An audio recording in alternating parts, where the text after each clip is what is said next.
Hey, so I'm recording this video after I did all my presidential videos. But so these two presidents that I'm gonna post now, one I'm gonna do Dwight Eisenhower first, and then I'll do Richard Nixon second. But uh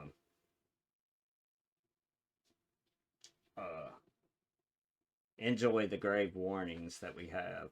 But thanks for listening to my video. If you get a chance to, like, comment, share it, subscribe. Next video, we're going to be breaking down Titanic. Alright, so this is, took me a minute to find this thing, but this is one of our greatest military minds, or greatest military people of all time. Uh, so, he was a general during World War II. He was, his vice president was Richard Nixon. So, that's a thing, too. Uh, so, here we go. Imperative need for this development. Yet we must not fail to comprehend its grave implications. Our toil, resources, and livelihood are all involved. So is the very structure of our society. In the councils of government, we must guard against the acquisition of unwarranted influence, whether sought or unsought, by the military-industrial complex.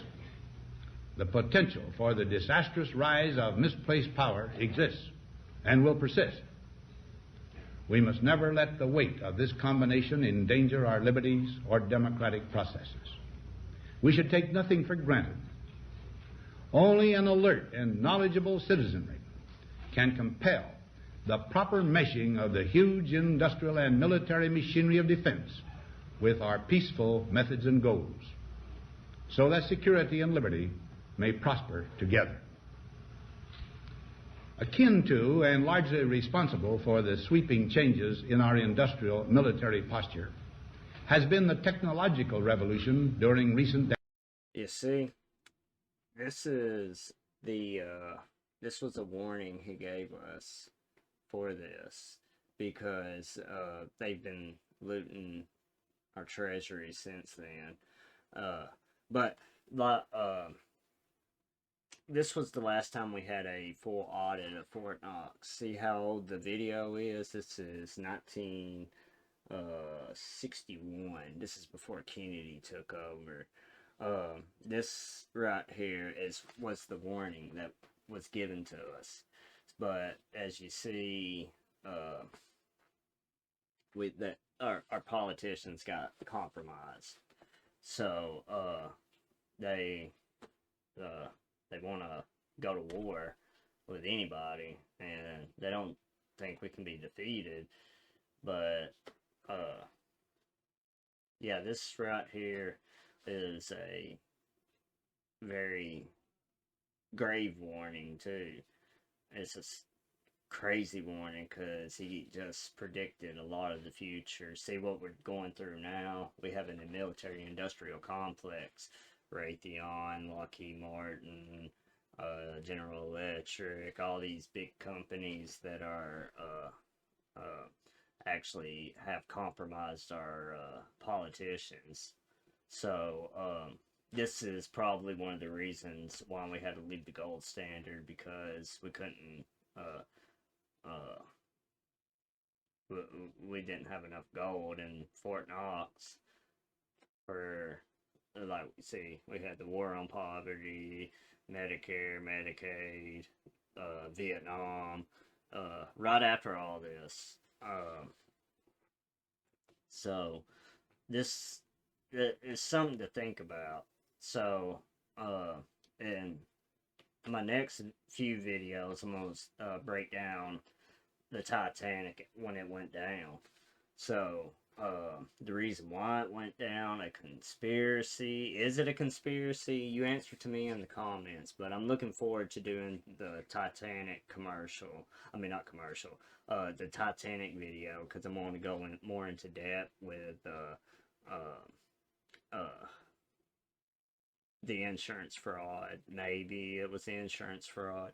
tell me in the comments what you think it was. But so I'm gonna put two videos together on two presidents. So remember, last time the audit on Fort Knox was during this man's presidency. I like Dwight Eisenhower. I think I like him more because, you know, he was a general, man. Uh he was the man. And so this was his warning. And of course, right after this is Richard Nixon was president after Johnson was. But there's a lot of crazy things about Johnson that really a lot of people don't really think about. I've seen videos where they said he was in on the Kennedy assassination, and he's the one that pulled the silver out of the quarters and the dimes and all that. 64 and back they're made of silver, but after 65 and up, it was kind of done away with, and we used clad plated nickel or whatever. Not real metals, or real metals, but you know, base metals, and a Roman Empire type of metal, copper. If you look on the side of a quarter or a dime now, that's not from 1965. I don't have a dime on me right now. I have to look. But he, this was our warning. This was a warning right here. And, cause, you know, we was in Korea. We had the Korean War when Harry Truman became president, and, or, you know, during his, administration. So, let me know how you like it, because this is a warning. This was the warning, and we didn't take the warning too well. It doesn't look like we did. Sadly, we lost our country in the 60s because of the coup with Johnson becoming president. So, thank you for watching this, but like I said, we're going to do Titanic after this one, and the birth of the Federal Reserve. So, get ready for that one, because I'm going to put a lot more work into that one. I just wanted to quickly do this and get these two videos up from two presidents that influenced a ton of our history. He's one of them because, you know, he's a general. He's really, you know, I like him. I don't know about anybody else, but I do like him. But we should have took this warning seriously. This is a serious warning. It's affecting us now. R.I.P. President Eisenhower. Decades. To 4% in the first half of 1971.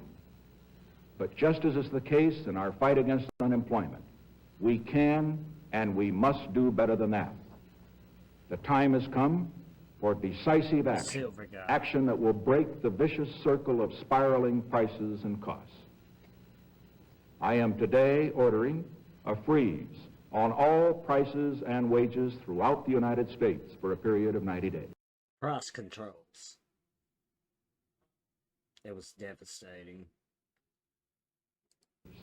In addition, I call upon corporations to extend the wage price freeze to all dividends. I have today appointed a cost of living council within the government. I have directed this council to work with leaders of labor and business to set up the proper mechanism for achieving continued price and wage stability after the 90-day freeze is over. Let me emphasize two characteristics of this action.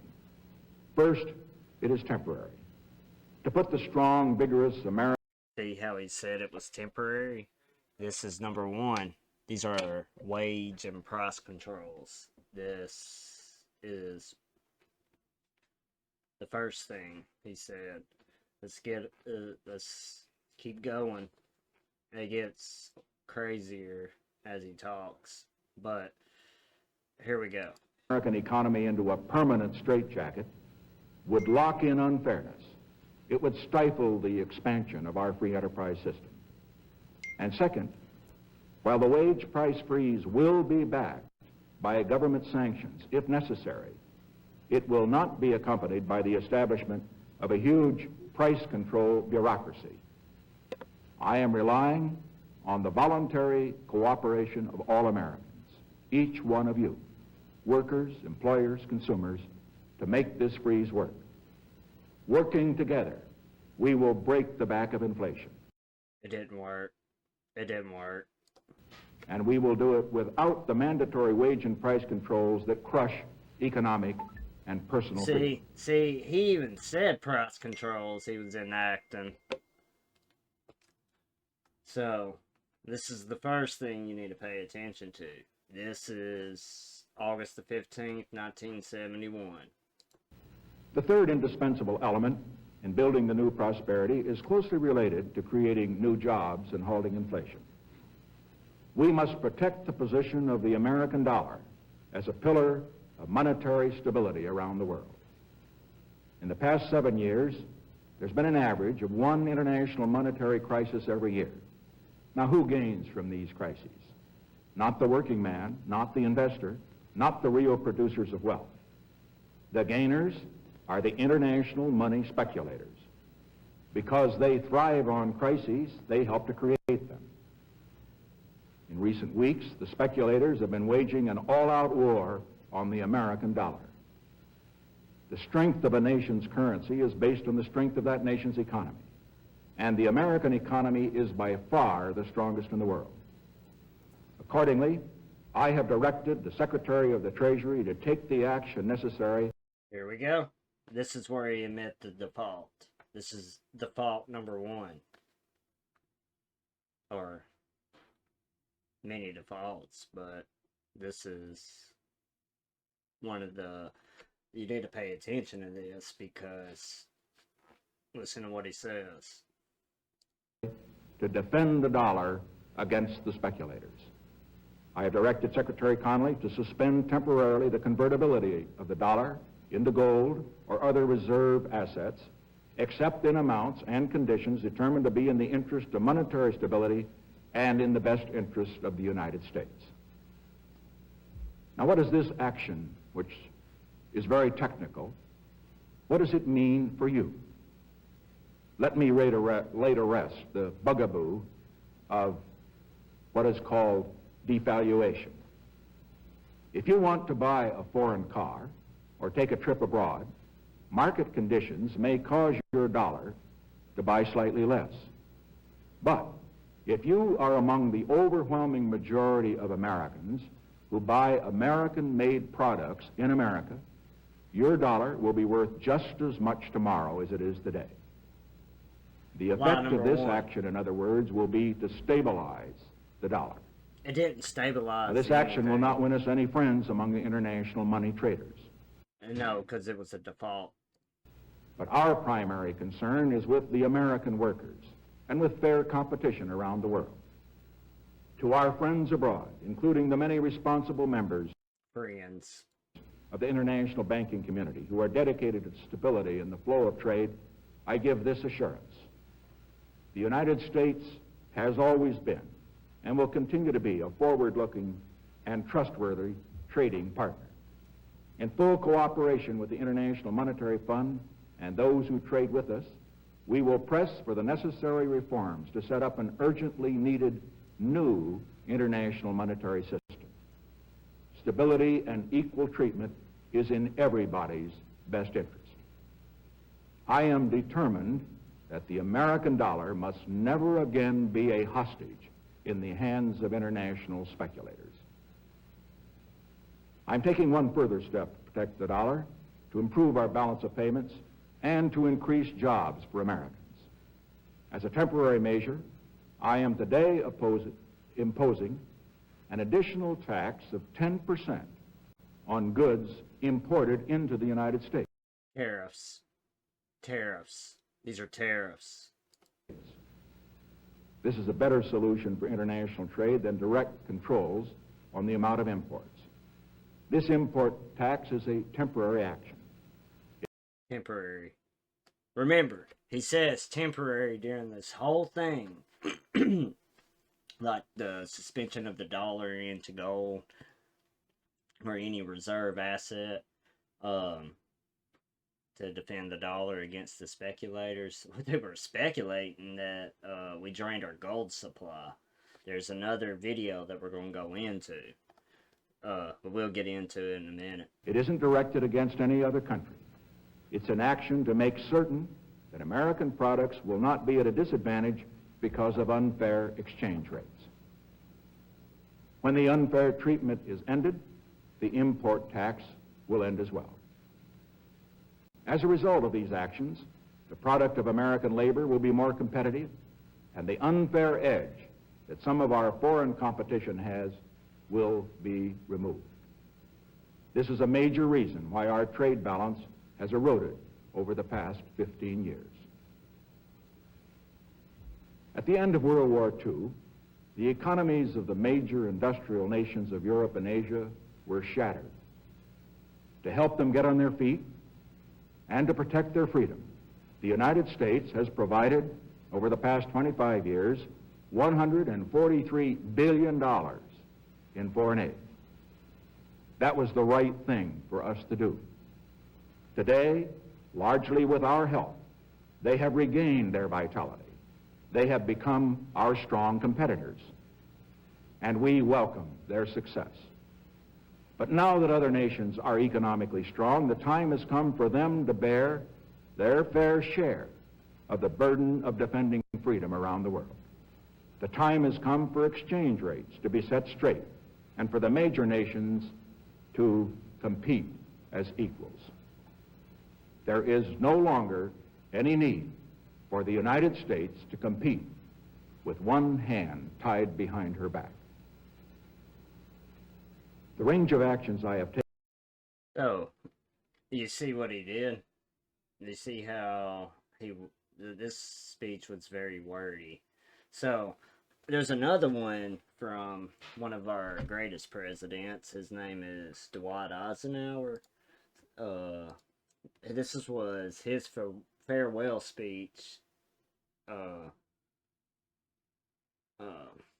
to when he was leaving office. Something, you know, we got to watch out for if Google will respond. But